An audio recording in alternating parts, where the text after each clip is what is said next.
Welcome back into the Sports Memo betting podcast with our next guest, Nick Borrman. We're breaking down soccer, the EPL actually. And Nick, welcome to the podcast. How are you? Hey, Drew, doing well. How about yourself? I'm doing good. We were just talking before we started. You're doing soccer and golf with us, and excited to have you here at Sports Memo. And you're actually a golf pro, right, Nick? I am, yes. 15 years. I've been teaching and playing the game since I was a little kid. Cool, man, and concentrating on golf and soccer, beating the betting markets. One question I got off the top of my head, what is the test to become a golf pro? What do you actually have to shoot? You got to be able to play. So there's something called the playing ability test, and what they do is you play 36 holes in one day, the same course, and they pick a target number based on the rating of the course. So, each course you play could be a slightly different score, but usually it's anywhere from 75 to 77 per round. So it's 3 to 5 over par usually, which it doesn't sound too difficult to do, but it is under the pressure. So you play 36 holes, play 18, grab lunch, go out, do it again, and you got to be able to shoot under that combined target score.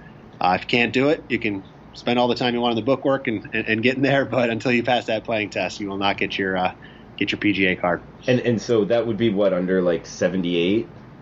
Yeah. So basically, it's almost like about 10 over par between two rounds. So it's for an average golfer, it's very difficult to do. For guys that have been playing, in college, that kind of a thing, they should have no problem doing it. But it's different. You're used to playing in a tournament, if you've ever played in a tournament, playing against other people. So this situation, you kind of have to play against a score and play against yourself. It's a mental challenge for sure. No, congrats to you, man. I don't think a lot of people could do that at all. I mean, I know I couldn't shoot under 100 if I went out right now. What would you shoot right now if you just went out at a average golf course? I'd probably be a few strokes higher than that. I'd be happy with mid to high 70s. When I was in college and playing 6 days a week, it was easy to shoot par. But now when you're playing one day a week, one day every other week, you lose a lot of those finesse shots around the green. All right, good stuff, man. And this is the soccer podcast, but we will have, golf? They're on their holiday break, and we'll get back into it in a week or two. Is that it, Nick? Yeah, they start 2 weeks from tomorrow back up with the Tournament of Champions. So they're on holiday break until January 3rd, and then we'll be hitting on some golf picks as we go forward from there. Good, man. Cool. Well, he knows his golf. He knows his soccer. He's got his 5% play up on sportsmemo.com. And with the coupon code half off, you can get his soccer 5% best bet at sportsmemo.com for half off. That would be $30 normally, $15 with this coupon code of half off, sportsmemo.com. Also follow Nick on Twitter at Borrman00. That's BORRMAN00 on Twitter. He's got you got a contest going, right? And they click on the link on your Twitter. Yeah. I have a pool for this weekend's English Premier League games. There's 10 games this weekend, one starting Friday, but the majority of them on Saturday. So winner of the pick'em pool will get one free week of picks. Just go to my Twitter handle, and it's a pinned tweet, so it's right on top. Click the link and type in the password EPL, English Premier League 18, to get into that pool. All right, follow him on Twitter at Borrman00. We'll also retweet that from the company Sports Memo Twitter as well. So look for that on Twitter to get into the contest and win a free week of picks from Nick. Nick, you just mentioned EPL contest, and we got the Friday game, Liverpool, -1 at Wolves, total of 2.5. How would you look to bet this one? Yeah, so looking at the total here in this game, Drew, I think the side is really set perfect at -1 for Liverpool. They're the number one team in the league right now with a 14-3 three-draw record. They have not lost it yet this year. They're plus 30 on the goal differential. Wolves are a good team. They're promoted from the championship division last year, the league below them, but they're having a great year so far. They're number 7 in the league, and they have an even 19-19 goal differential, but they're a solid defensive team. But going on the road, just like in any other sport, it's difficult. So -1 goal laying on the road is probably the right number. So I'm looking at the total. I would side with the under, kind of going back to what I mentioned about the Wolves and being a defensive team. They're the number one under team in the EPL this year. 12 out of their 17 matches have stayed under this season, averaging just 2.2 total goals per game. At home, they've been slightly more skewed towards the over, but still only 3 of the 9 matches they've played at home this year have gone over the total. They went 2-0 at home this past weekend. They won. against Bournemouth, only scoring the second goal in the stoppage time. So they just don't put up a lot of goals, and they are good defensively. They average a full shot on goal less than the league average in the season, which in soccer is huge. On average, EPL matches are averaging just under 9 total shots on goal per game from both teams, and 2.8 goals per game, or just under 1 goal every 3 shots. So if you think about it, 1 goal every 3 shots, if you're taking 1 less shot, it's a 33% less chance of scoring a goal. So it's a pretty big deal when you're averaging 1 less shot than the league average. Compare that to NBA. If you're averaging 33% less shots than your other teams, you're probably favored towards the under as well. So big deal there for 1 less shot. Liverpool, top of the table. They can certainly score with their guys up front, Mohamed Salah, Sadio Mane up front. But they're also one of the best defensive teams in the league, and they've actually conceded the least amount of goals in the Premier League this season with just 7 in their 17 games. They come in off a 3-1 win over Man United this past weekend, who they absolutely dominated from start to finish. I don't see that happening in this game, though. I think the Wolves will slow this game down because they know they just can't hang with Liverpool if the game was to open up and turn to a run and gun type of match. So I think it'll be hard for Liverpool to bring the same energy they played with against Man United last week too, because that was just a big match. So I see this game starting very slowly. Liverpool maybe picking up the energy a little bit later in the game as the Wolves hang around and stay within striking distance. So I'm thinking under in this match. And Nick, that was the Friday game. I like the breakdown, man. The percentage of shots, it mattered 33%. That makes a lot of sense. We got the Saturday schedule up, and starting off with a game where there's change. I know you wanted to. You had something on this game, the Manchester United game. How would you look to bet that one? Yeah, so big news in the Premier League and all of football really is Man United. If you followed any football this year, they have had quite the drama, I guess you could say, with between the team and their manager, Jose Mourinho, and he was canned yesterday, actually, Tuesday. They lost, as I mentioned just before, 1-3 against Liverpool. They've had their worst start in the Premier League in over 20 years, so they're really struggling right now, and it was time for him to go. He's bad relationships right now with the players. Their number one most expensive signing, Paul Pogba, hasn't even been playing because the two are just honestly like high school girls. They're just not getting along, so they're not playing right. He wasn't even playing. So anyway, they just let him go. As of this morning, they actually did hire an interim boss. His name's Ole Gunnar. I don't even know how to pronounce his last name. I'm not familiar with the guy, but I did look him up. Ole Gunnar Solskjaer, I believe is how you say it, to fill the role until the end of the season. So he was an ex-United player for 11 years in the late 90s and early 2000s. Scored 126 goals for them and scored the winning goal in the Champions League final in '99. So no doubt he's a fan favorite. He'll probably help really bring the players together, get the fans back excited again. But he's just on loan for the end of this year. He's the manager of a club called Molde in Norway. So he's just really coming in for the rest of this year, and they'll have to figure out what they're going to do after this season. But pretty big news there. And on that front, I mean, anytime you have a coaching change mid-season, no matter what sport it is, you think the players around will probably be pretty excited. I mean, like I said, the drama in the clubhouse, the morale in the clubhouse was pretty low. So I think this will be a good thing for the team. I think they'll be excited to kind of get around the manager, but it'll take some time to kind of learn his style of play. And for that reason, I don't really want to kind of look at the side in this game. It's too much uncertainty right now. The line, it was minus 3/4 of a goal to Man United. It's now moved up to minus 1 full goal. So the odds makers and the public seem to think that that'll help Man United, which I agree with. But again, I just don't know if they'll be able to really pick up his style of play right away, but they'll certainly have more energy. So I'll probably avoid the side in this game, and instead I would think the over would be the play here. Man United has struggled defensively. They've given up 29 goals in the league this year, which is a big number. Cardiff is really bad on defense as well, giving up 33 goals. Which is the second most in the league, and they've lost big to the big teams in the league. They lost 0-5 to Man City, 1-4 to Liverpool, 1-4 to Chelsea, and they've actually won their last 3 of their 4 at home. but only one of those was against a good team. The rest came against the bottom of the table. So they're a bad team, but they can score. They usually do find a way to sneak one in, but they've been giving up goals left and right, and United's been giving up goals left and right. So the total's still set at 2.5. I would look to play the over in this game and avoid the side right now until you figure out how these players adjust to the new manager. That makes sense. We got the next game up, Burnley versus Arsenal. Big favorite here, Nick. Arsenal laying 1.75, total of 3.25. Your analysis on the game we'd like to hear, and also if you could just quickly explain the 0.75, the 0.25 with the total as well to some of the newer soccer bettors out there, including myself. Yeah, sure. The quarter goal lines, as you see, are really a series of two bets split. So when you look at Arsenal, they're favored by 1.75 goals. You're actually taking your wager on Arsenal and putting half of your wager on 1.5 and half of your wager on -2. So you're taking the half goal line either side of that number. So it's two different bets. If Arsenal was to win by 2, you would win half of your bet. You'd win the -1.5 side and push on the -2 side.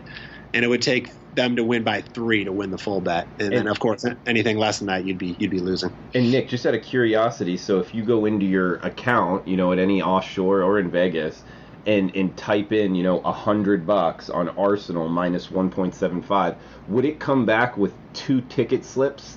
Or would it all be in one ticket slip? No, it would all be in one ticket slip. And then when they grade the play, they would grade it as a half win. They might call it something different, but it's graded as a half win, and your account would be credited $50 in the event they won by 2 goals. So you would get half of that money back. But no, just one slip. Some books list it as, instead of listing it as -1.75, they'll actually lay it out where it reads a different way. They'll lay it out as -1.5, comma, -2. I've seen that. Okay.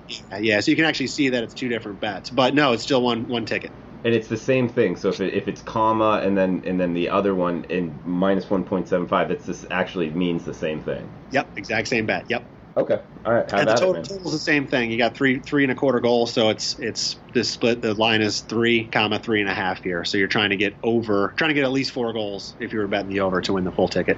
Okay, that makes sense. Thanks for explaining that. And we got Burnley at Arsenal. Yeah, so Burnley near the bottom of the table right now. They're number 18 in the league with just a 3-3-11 record. That's wins, draws, and losses is how we refer to the records in soccer, because you can draw. There are a lot of draws that play out. They have a 15 to 33 goal differential, scoring 15, giving up 33. Arsenal, number 5 in the league. They got a 10-4-3 record and a 37 to 23 differential. So you can see the difference there in the teams. Arsenal did just have their 22-game unbeaten streak snapped last weekend. They lost 2-3 at Southampton. They shouldn't have much trouble getting a new streak started right away, though, against Burnley. The Gunners, which is Arsenal, have lost just 1 game at home this season and are 6-2-1 with a 17 to 8 goal differential at Emirates Stadium. They have owned Burnley, winning the last 8 matches against them, and I think they'll be able to do so again, along with covering this number. So I would think they can easily get that 2-goal win and maybe 3, but they have covered this number in 5 of their 6 home wins this year, and they're really only struggled against the good defensive sides like Man City, Liverpool, and the Wolves. And Burnley is not one of those teams. They have conceded the most goals in the Premier League this year with 33, and they have a horrific 6 to 18 goal differential on the road. So they cannot score, and they cannot stop anybody when they get away from their home. They've lost by 2 or more goals in 4 of their 6 road losses this year, including a 0-5 thumping at Man City. They also lost by the same scoreline here last year against Arsenal, who I believe is actually much improved from last year. They have a new manager, Unai Emery, this year, and they've been playing great. They're normally kind of one of those teams I don't know, you don't want to say laugh at, but you see that you think they should be better than they are, but they never perform quite to that level. But their new manager has having them play a lot better this year. Again, 22-game unbeaten streak is pretty damn impressive. But that's over, and I think they'll have no problem starting a new streak here, and I would think they would be able to cover this number.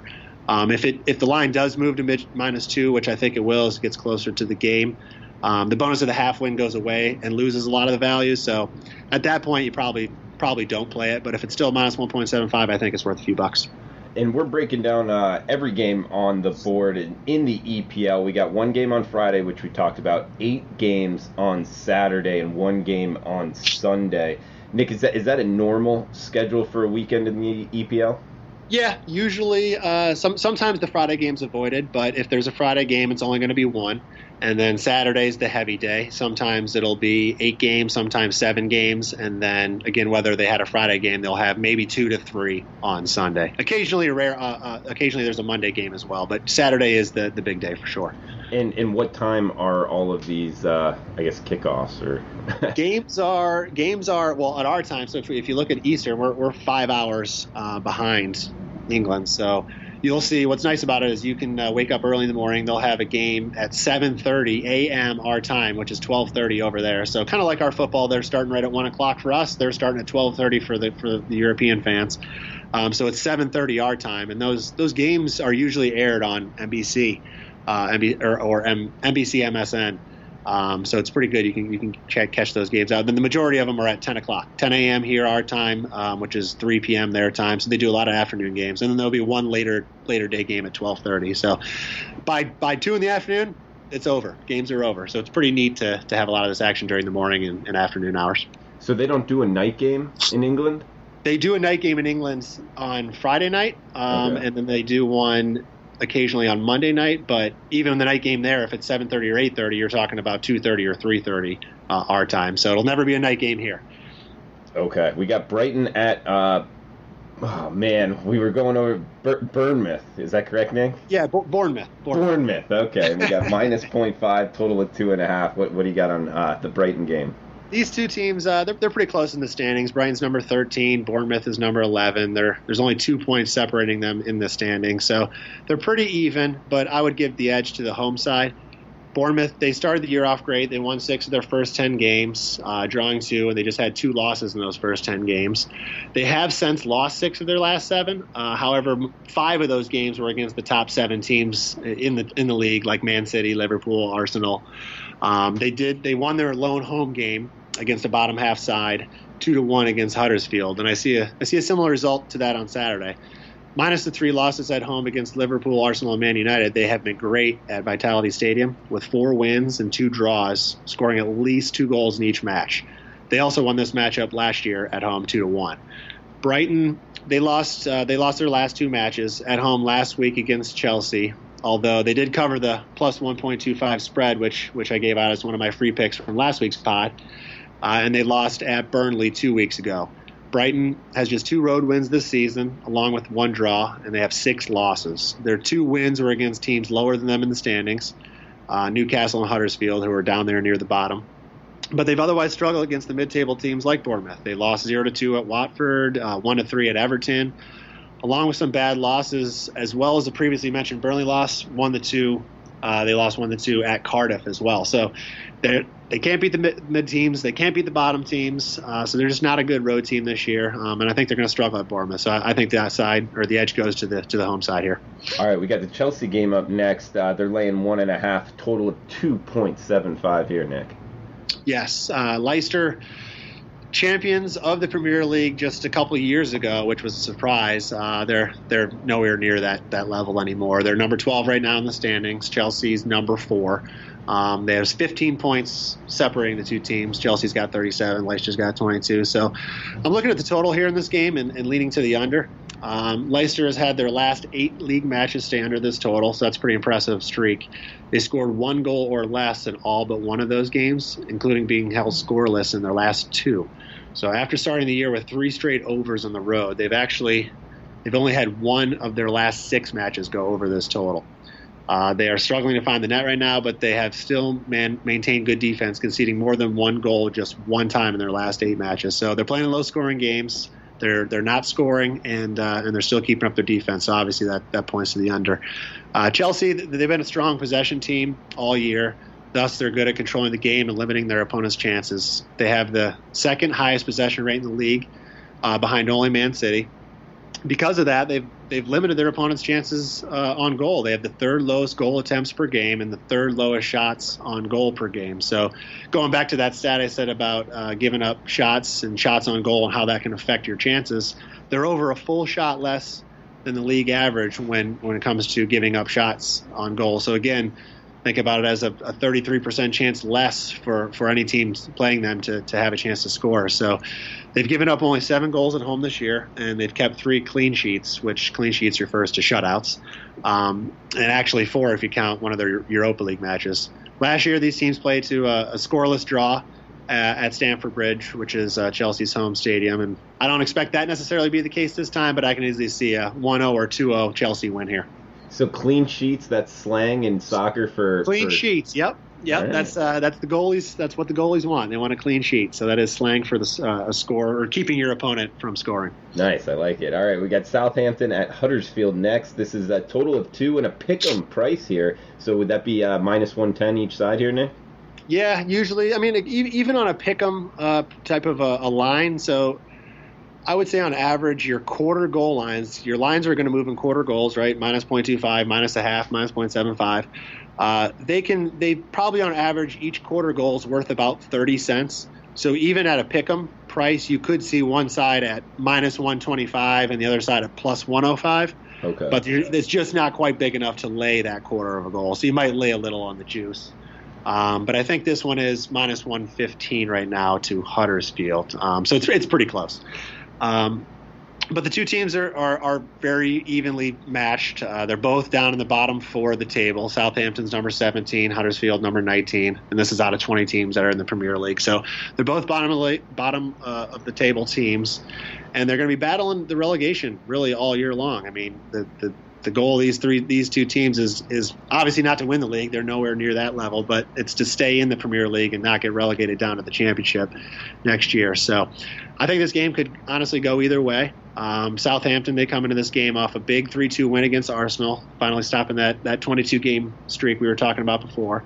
It was their second game under their new manager, though. So they fired their manager just two weeks ago, and similar to what I was talking about with United, now have a new manager to play for. It seems to have helped the team. They've kind of gotten together around them and have been playing better in these last 2 games. But because before that game, they were winless in the last 12 matches, failing to score in over half of them. So they've been playing bad. They haven't been able to find the net. Away from home, they've really struggled. They just have 1 win and 1 draw to go along with 7 losses, and they've only scored 7 goals in those games. So I think there is a slight edge to the home side here, but Huddersfield, they've really been just as bad. They've lost their last 4 matches, scoring a total of just 2 goals in those 4 games. At home, they've managed just 1 win with 2 draws and 6 losses, scoring a whopping 3 goals. Their lone win came against another bottom side, Fulham, while the draw came against Cardiff and lost against Crystal and Brighton. Again, all bottom teams, so they're not even beating the teams around them. And really, on any given day, these bottom 7 teams in the league can win or lose against one another. So it's kind of a crapshoot here. Last year, these teams played to a draw in both games, and I think that possibility is all too real here again on Saturday. And I just don't see a huge edge either way. So, looking at this game, it's probably a pass. But one thing I like to do sometimes is when I don't see an edge either way, and I see both sides having a good chance to win. And neither team wants to lose. Again, you want to be able to gain as many points as possible when you're at the bottom, because when it comes down to the year end or end of the year, I mean, every single point will matter in staying in the promotion, staying in the Premier League. So I think these teams could play to a draw, and the draw right now, which is currently at plus 150 to plus 160, is probably worth a few bucks. It's always interesting betting when you're betting the draw, because you're starting off the game, you're winning the bet, and then you're only to be losing it as soon as one team scores. So as soon as somebody scores, you're immediately scoring for the other team to come back and knot it up. So it's an interesting way to bet, but that's how I would probably play this game, is put a few bucks on the draw. Yeah, that sounds fun to me. And Nick, you bring up the fact of relegation, and obviously motivation being a part of sports betting. In some sports more than others. Would you compare it to kind of the NBA, where teams like, tanking? How would you compare that to kind of American sports as far as relegation? Are these players really trying not to be relegated, or could they care less? For sure, no. It's pretty much the answer to what you're referring to as tanking in the NBA. NBA teams, they lose the games, as we've heard over the years, to try to get those lottery picks for the draft for the following year, but that doesn't happen in soccer. So you don't want to be relegated from the top leagues. The top leagues have all the advertising money coming in for TV rights. So there's a lot more money for the teams, a lot more money for the players when you're in the big leagues. And in the Premier League, the bottom 3 teams get relegated down to the level below them, which is called the Championship. And these teams do not want to get relegated. They absolutely want to stay in the top league. So they will be fighting tooth and nail to scrape every point and to make sure they stay in there. So it presents some pretty cool battles for the bottom place teams, the last few weeks of the year, where normally you'd be looking at them like, who gives a crap? The season's over for these guys. Why does it even matter? But the fans, the players, everybody really gets around those last few games as they need every point they can get. And guys, check out sportsmemo.com. Nick has his Saturday EPL top-rated 5% play up on the homepage. You can get it for $30 there, or you can use the coupon code at checkout at sportsmemo.com, soccer half at checkout, and get it for half off. Just $15 for his 5% top play going this weekend. We got 3 more games on Saturday, 1 on Sunday. We'll quickly hit them. Crystal Palace, Manchester City, minus 2.25, total of 3.5, Nick. Man City, one of the best teams on the planet. They did just lose against Chelsea, their first loss of the year. But they're really almost unbeatable when it comes to playing at home. They're perfect 9-0. They've scored 33 goals in those games, which is nearly 4 per game, while conceding just a total of 6. So not many teams have any luck when they go into Manchester and try to win the game. And usually at home, they're always favored by lines like this: 2 goals, 2.5 goals. This one 2.25 goals, unless they're playing one of the top 4 teams.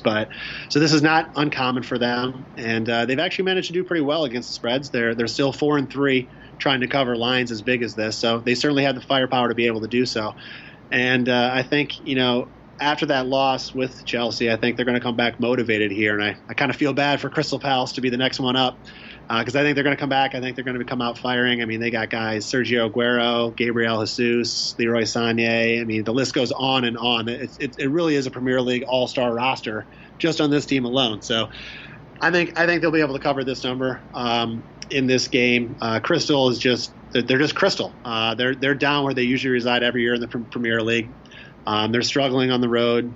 After winning their first 2 of the 3 on the road at home this year, they've now lost 5 of 6. Although they were able to earn a 0-0 draw at Man United, but we know that wasn't really as impressive as it once was as a United situation. They conceded 3 goals to each West Ham and Brighton in their last 2 road games, which are not good teams. And of course, that's not a good sign when you're heading to Man City that you're struggling to keep people off the score sheet. They've actually not lost by more than 2 goals all season, but they don't have a good history when they travel to Manchester to face City. In their last 4 trips, each of the last 4 years, they've lost by at least 3 goals in each game and haven't scored a single goal. So the 2 most recent losses last 2 years were both 0-5. So I don't like their chances here. I think Man City can cover this number. And what I would do, instead of taking 2.25 here, I would look to try to get it at the full 2.5. Because at least at 2.5, you can probably get a price around plus 115 to plus 120. So I think it's worth it there to take the extra quarter goal, take away the chance for just a half loss, but get a better number. We got Fulham, Newcastle laying a half goal, 2.5 the total, Nick. All right, so Fulham dead last in the league. They have just 2 wins, 3 draws on the year to go along with 2 wins, 3 draws to go along with 12 losses on the year. Newcastle, little better. They sit 14th in the table with 4 wins and 4 draws in their games. Both teams are newly promoted from the championship. Fulham was promoted this year, and Newcastle was promoted last year. So these teams are familiar with each other, just not necessarily in the Premier League, but in the championship division. But Fulham, they've just been completely overmatched this year in the Premier League, and they just can't stop anyone from scoring. They've given up the most goals in the league with 42. And they've managed no clean sheets, Drew, your term, this entire year. And they're currently on a run of 10 losses in their last 12 games. On the road, they've been even worse. I mean, they got just 1 draw this year, and to go along with 8 losses, and they've scored 6 goals in 9 games. They're on a current 7-game winless streak, and they failed to score in 5 of those. I mean, they just can't do anything right now. Granted, they have played a pretty tough schedule, playing Liverpool, Man City, Chelsea, and United on the road already. But they also lost to Huddersfield and Cardiff, who are numbers 19 and 16 in the table. So they can't beat anybody. Newcastle, they've earned points in nearly half of their games this year. So again, not a great team, but playing better than Fulham is. And at home, it's actually kind of been worse. They've only had 2 wins in their 9 games at home, which is kind of weird to think about. But they've had a tough home schedule, and they haven't played any team lower than them in the standings. So their 2 wins did come against teams in the mid-table, Bournemouth and Watford, who are similar to Newcastle. So it shows they can beat teams that are decent. So I think they'll have a good chance to beat Fulham here, because I just don't see Fulham doing anything. I mean, all year long they've just struggled. So I would go with Newcastle here in this game. And we got one more Saturday game, and then the last one, the Tottenham game on Sunday. We got Watford at West Ham. West Ham laying the quarter goal, minus 0.25, total of 2.75, Nick. Yeah, hard to get much closer in the standings than these two teams. They're tied right now with the same points, and West Ham is technically ahead of them in the rankings because of goal differential by just 2 goals. So very close teams, very close in the standings. However, they're going in opposite directions. West Ham started the year terribly. They lost their first 4 games of the year.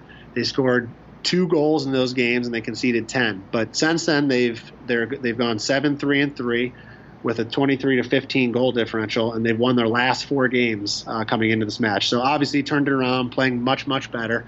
Watford, on the other hand, is the opposite. They started the year, they won their first 4 matches this season. They scored 9 and just gave up 3 goals during that stretch. But since then, they're the opposite record. They have just 3 wins, 3 draws, and 7 losses, with a 16-22 goal differential. They did win last week 3-2 against lowly Cardiff, another bottom of the table team, but were winless in their 6 previous before that. They failed to win any of their last 4 road games as well, losing to Leicester, Newcastle, and drawing against Southampton and Everton. So they're really struggling. They looked promising at the beginning of the year, but they have fallen by the wayside. So I like the Hammers. That's the West Ham that's their nickname, the Hammers. I like them in this game. They're only favored by a quarter of a goal, as you mentioned. But what I would do here is, instead of taking them on a quarter goal line, take the full money line or lay a half a goal. Both bets are the exact same thing. So your book might show it as minus 0.5 or might show the money line, but either bet is the exact same. And oddly enough, in soccer, sometimes those, even though it's the same bet, you might see one priced at, I don't know, minus 110 and the other priced at minus 112. For whatever reason, they're not always the same. Take the better line. In this case, you'll probably find West Ham on the money line around plus 130 right now. So I think there's great value on the home team. They're the much hotter side right now. And that's my official free play for this podcast, Drew, is I'm taking West Ham on the money line at plus 130. All right, go Hammers on Saturday. Go Hammers. And guys, if you want to check out his 5% play on Sportsmemo, he's got it up available, and coupon code half off at checkout, or actually, soccer half at checkout will give you it for half off. Just $15 there. Last game up, Nick. Sunday's game, Tottenham at Everton. Total of 2.75. Looks like Tottenham laying a quarter goal. Yep, Sunday's highlight game, the only game this weekend, which, like I said before, they usually have 2 to 3 games. So only one this weekend. Tottenham, number 3 in the table, 39 points. They've got 13 wins and 4 losses this year, no draws yet. And Everton's a mid-table team. They've got 6 wins, 6 draws, and 5 losses. So this should be a good one, though. Everton's a tough place to travel to. Tottenham squeaked into the Champions League round of 16 last week with a draw at Barcelona. So they were coming. They played with a lot of energy in that game. They had to put all their tricks up their sleeve for that game just to be able to earn that point at Barcelona, and it kind of showed as they went to as they hosted Burnley this past weekend, who's a pretty bad team, and they were only able to beat Burnley 1-0, and it took a goal in stoppage time to be able to do that. So it's kind of a hangover effect there from their qualification for the Champions League. So, but now as they're a week removed from all that excitement, I think they should be able to return to their strong form here and control this Everton team. They've played excellent on the road this year. They have the most points on the road of any team in the Premier League, and they've won 8 times in their 10 matches on the road. So they beat all the teams they faced that are similar to Everton. I mean, they beat the Wolves, they beat West Ham, they beat Leicester, they beat Man United, all teams right in the middle of the table, and I think they'll be able to do the same against Everton. Everton, they played excellent a couple of weeks ago. They lost 0-1 against Liverpool, but it took a stoppage time goal for Liverpool to win that game. Everton was unlucky to lose that game, really. But since then, they've only been able to manage 2 draws at home against Newcastle and Watford, and then they lost this past weekend 1-3 at Man City, which isn't a bad loss by any means, but they just have not been playing well since that Liverpool. It seemed kind of like they kind of had this life sucked out of them from that game. Tottenham, they haven't lost to Everton in 11 meetings dating back to 2012. So I think that streak will continue. I think Tottenham should be able to control this game. And again, going back to the quarter goal line, instead of taking the quarter goal line, I would probably play this on the money line and look to get them around plus 130 on the price. Okay, Nick.